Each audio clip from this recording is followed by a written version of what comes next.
Hi everyone, it's Jean. I just wanted to stop by and let you know my progress on my magazine page journal.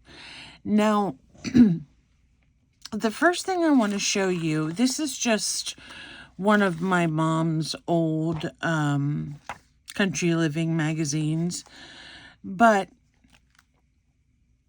sometimes we look at the pages and we think, how in the world are we going to get an image or something to make the journal out of? And what I like to do is just using this first page as an example, this whole strip here can be used and placed down on a base page to cover it. You can use this if you like it. You can start by just going through even this tablescape right here. And you can use just the middle if you want, or you can use everything under the word harden. And it really does make a nice page. There are also a lot of times, if you look in your magazines, like squares that are already cut out. For example, this one that will make journaling cards. Down here is an interesting, there are two books down here that you could use in some way on a tag that talk about nature walks. This is a vintage image that's really cute that you could use. And these bicycles, I would definitely use these to make a page in my book. And look here, these are like a little postcard size. You could cut each one of those out, put a stamp on them to bling them, fix them up a little bit, make it a postcard, put some stamping on it. This is a square section that I really like. However, when I go over on the other side, I also like this square section. So sometimes you have to decide on what pages you're going to use. This one's really neat with the old books, antique books. And even these kitchen towels, if you used the center of this, no one would even know that you had put towels on there. So that's what I recommend, is to go through the magazine that you have, and if you don't like some part of it, just use a section and center it over your page. This is beautiful. And then you will have an interesting background for your journal. Now, for the magazine journal, you are going to need some base cardstock, because obviously magazine pages are very fragile and thin. So you are going to need either a little bit heavier scrapbook paper maybe that you want to cover up because it's not your favorite, or regular cardstock that you get at Walmart that you run through your printer, not printer paper, because that's too thin. So it needs to have some type of weight to it. I would not use, however, something like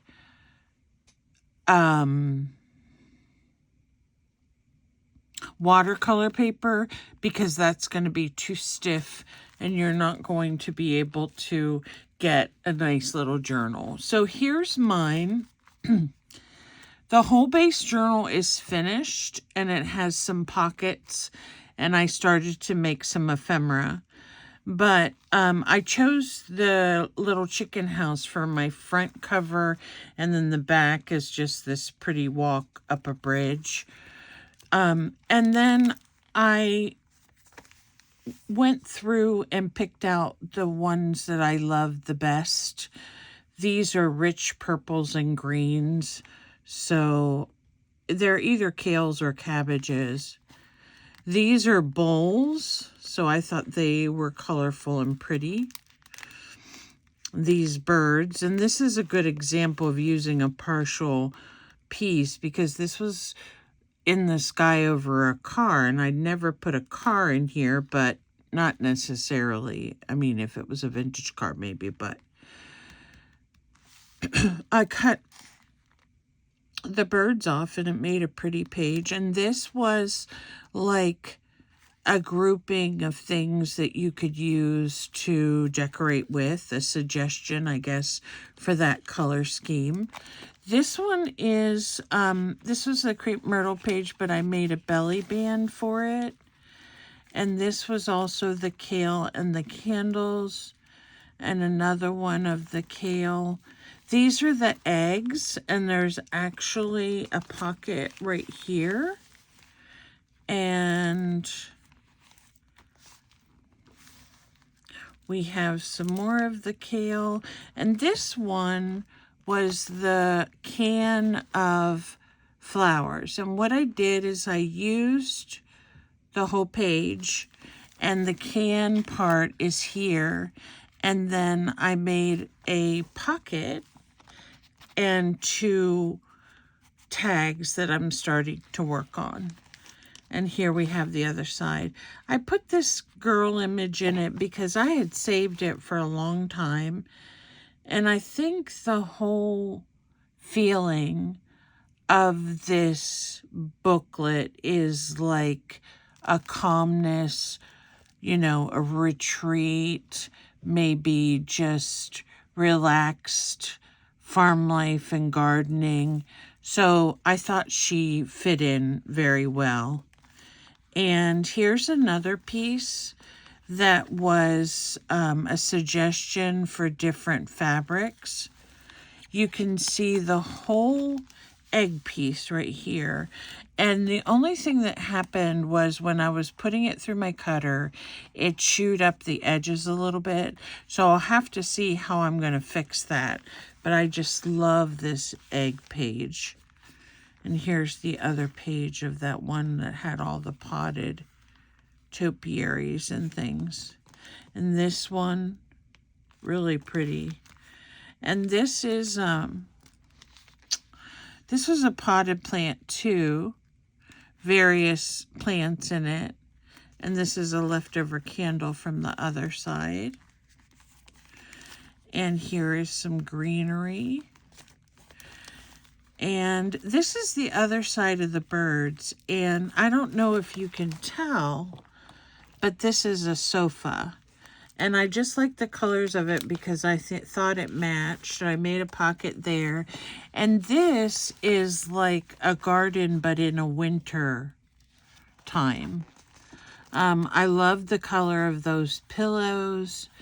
And then, of course, this bucket of, I'm not sure. It's probably a butterfly plant, and that's why all the butterflies are on it. I did have to reinforce the center. And then, of course, after I bound it with the pamphlet stitch, my version, I covered the edge with some leftover piece of a page that had a cake on it. So I think it turned out really nice. I think I missed showing you, where is it? Oh, here's the zebra. I put the zebra in because I thought he looked so cute. So I really had fun with this. I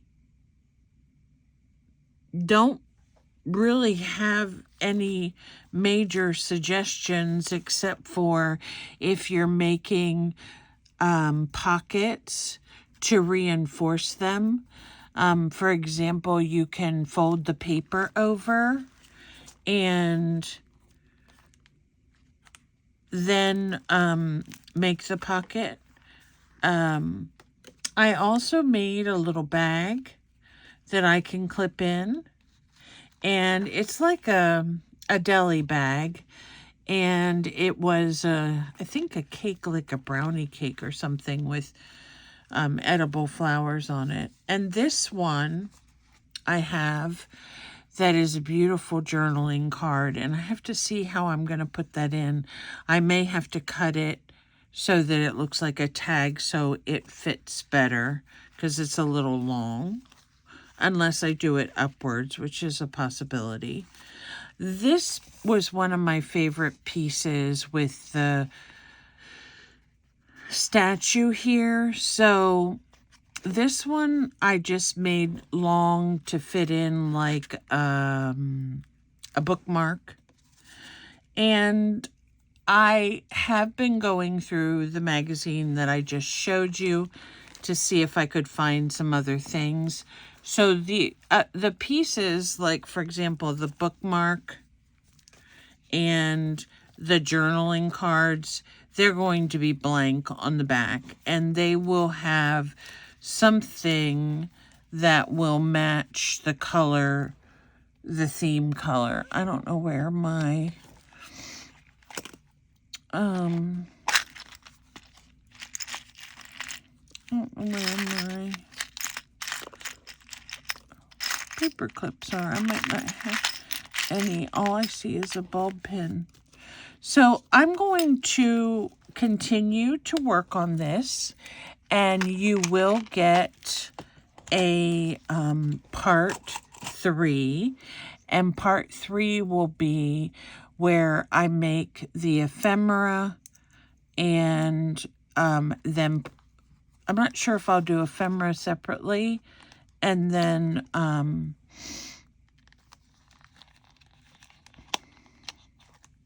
finish the whole book in 3, or if I will have a part 4. So we'll wait and see, but that's what I have so far. I need to go back and revisit where I made pockets and make sure they are glued down properly, and also that they'll work. I don't want to rip anything, so I'll have to check that and get my paper clips so I can clip some of this in. And this is a pocket too, so we can hide some things in there. And then I have to decide what I'm going to do with this. I think what I'm going to do is take some magazine pages and tear them in strips and run them through my machine and make ruffles with them for some of the edges. And I think that'll help a lot with any of the edges that kind of look damaged. So I need a new blade for my cutter, obviously. So that is my magazine journal. My hands are blue because this is oxide ink, and I used a combination of evergreen bough and blueprint sketch, and because the magazine pages are glossy, some of it does come off. However, I think there's enough on there and on the edges for it to look uniform.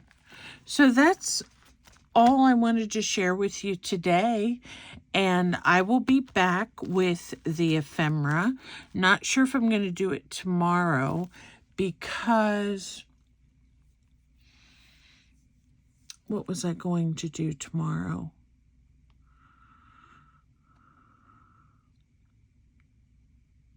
I don't remember, but it may be tomorrow. I just have to see if I have any other magazines available, and what I can glean from them in order to make the ephemera for the book. Then I have to figure out some type of closure, because obviously it just wants to pop open. So, really fun project. If you have started yours, let me know.